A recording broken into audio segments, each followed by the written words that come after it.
Bom dia, alunos. Aqui é a professora Vanessa, professora de Biologia, e hoje a gente vai falar de divisão celular.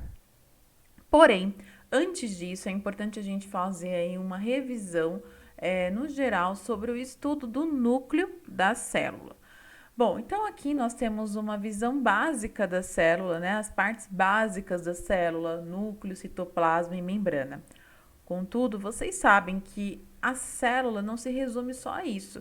Vocês do ensino médio já aprenderam sobre a estrutura da membrana, as suas funções, né? Os seus tipos de transportes. Vocês também aprenderam no citoplasma sobre as organelas, com as suas respectivas funções, né? E também sobre o núcleo. Mas fazendo aí uma revisão aí para a gente focar um pouquinho na mitose e meiose, qual é a função do núcleo? A gente vai focar um pouco no núcleo. O núcleo tem a função aí de controlar as funções da célula. Ele é responsável por controlar todo o metabolismo celular. E isso ocorre graças ao DNA. Por quê? É nele que nós temos o nosso material genético. Então, o nosso material genético fica no núcleo. Aí eu coloquei uma imagem aqui clássica em algumas questões de vestibulares, né? Você pega uma célula, que um exemplo é uma ameba, esse aqui é outro exemplo, é uma alga unicelular, certo? E aí você fragmenta esses organismos em um lado com núcleo, outro lado sem o núcleo, né? Qual é o lado da célula que vai se regenerar, né? Que vai ali conseguir conquistar as suas funções? É o lado do núcleo, né? Provando aí que a, o centro de comando da célula vem do núcleo. Aqui também, ó, na nossa alga, você vai dividir esse organismo em três partes e a única parte que tem o núcleo é essa última parte aqui, ó, tá? E é essa parte aqui que vai conseguir se regenerar, tá bom? Mostrando aí a função do núcleo, né, de controle do metabolismo celular. Bom, pegando aí só o núcleo, tá, pessoal? Essa imagem aqui é só um núcleo, ok?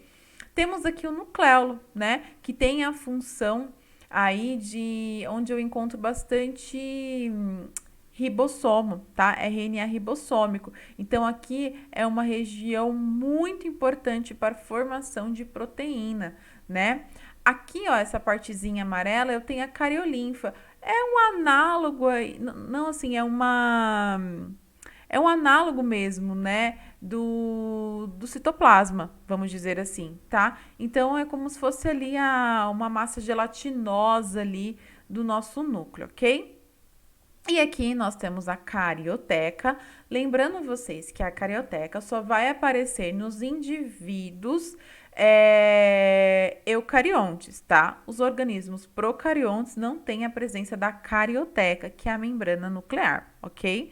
E essa carioteca, ela não isola o núcleo, né? Você tem uma comunicação entre o núcleo e a célula, é necessário, né? Quando a gente aprende lá sobre transcrição e tradução do DNA, né, para formação da proteína, eu preciso muito dessa comunicação com o meu citoplasma, tá, ok? E aí nós temos a cromatina, tá? O que é a cromatina? Bom, vamos focar um pouquinho nela, né? É muito difícil o aluno entender esses conceitos de DNA, cromatina e cromossomo. Como que eu vou diferenciar esses três? Bom, DNA é a molécula simples, né? Do DNA, né? Óbvio. Quando você estuda lá em bioquímica, proteína, vitaminas, carboidratos, né? A gente ensina para vocês os ácidos nucleicos. E aí a gente ensina a estrutura do DNA para vocês, né? Então, é aquela forma ali que você aprende a princípio. Depois você tem ali a proteína, o DNA associado a alguns tipos de proteína. A principal dela é a proteína histona, tá? Quando você vê a molécula de DNA enrolada nessas histonas, nessas proteínas, existem aí outros tipos também, tá? Mas a principal é a histona. Você tem ali o que a gente chama da cromatina, tá? Então, a cromatina é o que está presente na nossa célula no momento da interfase, tá? Que a gente vai estudar mais pra frente. Bom, e aí quando você tem algum momento na célula, a célula vai se dividir, essa cromatina, ela precisa se condensar, né? Então, ela vai condensar, condensar, condensar, condensar, condensar, e aí eu vou ter o produto final, que é o meu cromossomo. Então, o que que vai diferenciar o DNA, a cromatina e o cromossomo? É o momento da célula, né? Então, aqui, ó, a minha cromatina, ela tá presente ela está presente quando a célula está funcionando, quando ela está realizando as suas funções. Quando a célula vai se dividir, o DNA, a cromatina, ela tem que ficar bem pequenininha para ter espaço ali para divisão, né? Então você vai ter ali um processo de condensação dessa cromatina. Então, meu DNA vai aparecer ali em forma de cromossomo. Tá? Então, olha que interessante. Molécula de DNA, o que você aprendeu, bonitinho, né? As partes básicas, as bases nitrogenadas, o açúcar, a pentose, blá, blá, blá. E aí eu tenho essa molécula associada aí com proteínas de histonas, tá? Vai a molécula enrolar nessas proteínas e aí eu vou ter o que eu chamo aí de cromatina. Quando a minha cromatina ela fica toda enroladinha, eu vou ter o que eu chamo de cromossomo, tá? Então, cromossomo é a molécula de DNA, gente, condensado, tá? Bem enroladinho. Bom, aí de novo essa imagem para vocês, né? Molécula de DNA se enrolando, enrolando, enrolando nas estonas até chegar ao produto final, que é o meu cromossomo. O cromossomo também, ele pode aparecer de dois jeitos. Ou um filamento simples, ou ele duplicar esse filamento, ou a cromatina ter dois filamentos, tá? Aí cada ponta do meu cromossomo vai se chamar de cromátides, tá? No caso aqui, cromátides irmãs, tá? Então aqui, ó, olha que interessante, a minha cromatina simples, tá? As duas simples. A região menos condensada eu vou chamar de eucromatina, tá? E a região mais condensada, heterocromatina. Gente, quando o meu DNA, quando a minha cromatina, ela tá toda enroladinha, ela não tá fazendo as suas funções, tá? Ela não consegue, porque como que ela vai, o DNA vai se expressar se tá todo enrolado, tá?